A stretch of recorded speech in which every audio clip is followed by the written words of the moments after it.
स्वामी जी, मुझे मैं कभी कभी वक्त मिलता है तो हम लोग भी रामचरितमानस या रामायण पढ़ लेते हैं। लेकिन अभी जो भव्य दिव्य, अभी तक तो हम लोग सिर्फ पढ़ते थे, किताबों में पढ़ते थे कि अयोध्या नगरी ऐसी थी, अयोध्या में सब कुछ एक जगह ही अगर कहीं उपलब्ध था तो वह अयोध्या में था। अयोध्या अजात शत्रु थी, अजेय थी, है ना। अब जो अयोध्या, जो दिव्य अयोध्या, जो भव्य अयोध्या, जो नव्य अयोध्या बन रही है, उसको लेके आप क्या कहेंगे? क्योंकि मैं समझता हूँ कि सबसे अच्छी टेक्नोलॉजी, सबसे अच्छी सामग्री, पूरी दुनिया की नदियों का जल, जो भी मतलब आपकी सरकार, आप लोगों की जो सरकार है वो कर सकती है, वो कर रही है।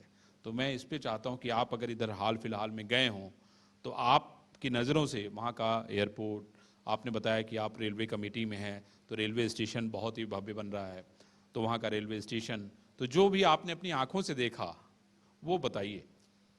आपने अभी चर्चा रामायण की है जी।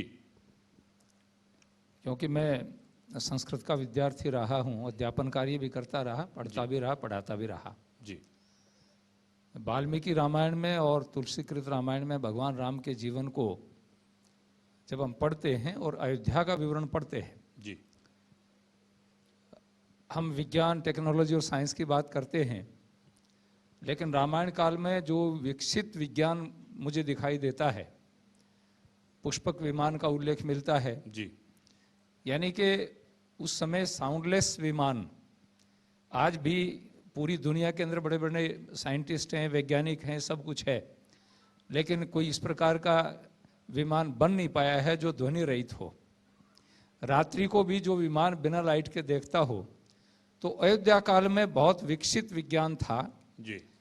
हमारा दुर्भाग्य है कि हमारे इतिहास को लिखने वाले लोग ऐसे थे कि जिन्होंने हमें पिछड़ा बताया, सब कुछ बताया, और सारी की सारी तकनीक को, टेक्नोलॉजी को ये कहा गया कि ये तो विदेश से ही आई, अंग्रेजों ने हमें सब कुछ सिखाया। लेकिन हम भास्कराचार्य को पढ़ेंगे, विमान बृहद विमान शास्त्र को पढ़ेंगे, उनको पढ़ेंगे, तो अयोध्या का जो युग था, त्रेता का युग, वो विज्ञान साइंस के दृष्टिकोण से, धन धान्य और वैभव की दृष्टिकोण से बहुत ही उच्च कोटि पर था। वर्तमान में रामायण को जिस प्रकार से डेवलप किया गया है और उसका एक स्ट्रक्चर खड़ा किया गया है, जी। मैं जहां माननीय प्रधानमंत्री श्री नरेंद्र मोदी जी को आभार करना चाहूँगा, उसके साथ साथ में योगी जी ने बहुत बड़ी मेहनत की है। अयोध्या को जो स्वरूप दिया जा रहा है, मुझे इस 6-7 साल के बीच में 2-3 बार वहाँ जाने का मौका मिला है। जी।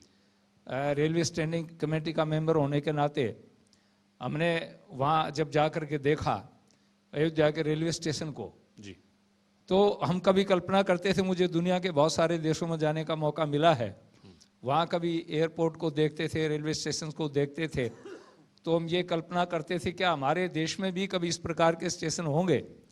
लेकिन अभी तो माननीय प्रधानमंत्री जी ने बहुत सारे रेलवे स्टेशन को, केवल मात्र एक अयोध्या की बात नहीं करता हूँ, बहुत सारे रेलवे स्टेशन इस प्रकार के डेवलप होंगे जो एयरपोर्ट को भी फेल करेंगे। जी। इतना सुंदर वातावरण उनका होगा। और अयोध्या के रेलवे स्टेशन के ऊपर तो अभी राम भक्त वहां पर जाएंगे, जिस प्रकार से उस रेलवे स्टेशन को डेवलप किया गया है, सब प्रकार की सुविधाएं वहां पर बनाई गई हैं, वो बहुत ही महत्वपूर्ण है। और वहाँ इतने ट्रैक दिए गए हैं कि बहुत सारी गाड़ियां भी वहां पर आकर के खड़ी हो सकती हों, क्योंकि उसको अंतर्राष्ट्रीय स्तर के ऊपर देख करके कि पूरी दुनिया के लोग आएंगे। माननीय प्रधानमंत्री जी ने जहां, और हमारे आर्किटेक्ट्स ने, हमारे इंजीनियर ने, हमारे लोगों ने जो उसका खाका तैयार किया, उन्होंने जहां प्राचीन स्वरूप को सामने रखा है, उसके साथ साथ में ये भी ध्यान रखा गया है कि बाहर से जो यात्री आए, चाहे देश के हों चाहे विदेश के हों, उनको कहीं भी ऐसा नहीं लगे कि हमारे पास में सुविधा नहीं है। एक पूरी सुविधाओं से सुसज्जित रेलवे स्टेशन तैयार है, वहाँ उसके आसपास में रिटायरिंग रूम भी है और भी सुविधाएं हैं सब प्रकार की। और साथ में जो एयरपोर्ट डेवलप किया जा रहा है जी, वो भी एक भव्य, शायद हमारे देश में इस प्रकार के बहुत कम एयरपोर्ट होंगे। मैं काशी भी गया, वहाँ का आप कभी रेलवे स्टेशन देखेंगे तो एक नए युग की शुरुआत हुई है। और नए युग अर्वाचीन और प्राचीन दोनों का समन्वय यदि आपको कहीं देखने को मिलेगा तो 22 जनवरी को अयोध्या में अयोध्या देखने को मिलेगा। मिलेगा।